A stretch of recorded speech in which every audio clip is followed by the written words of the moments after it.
তো hello guys, দেখো আজকে আমি করলার পকোড়া বানাবো বেসন চালের গুঁড়ো দিয়ে। এই দেখো,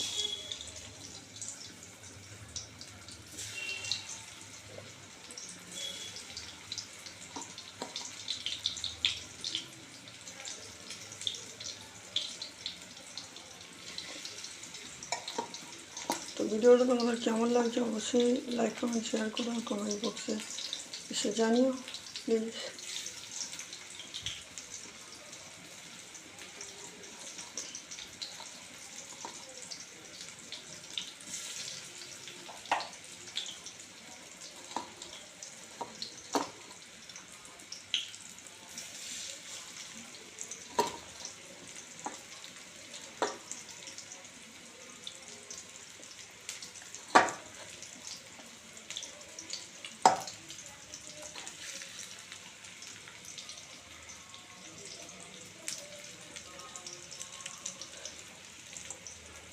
ভিডিওটা যদি ভালো লাগে লাইক কমেন্ট শেয়ার করে দিও। টাটা সবাই।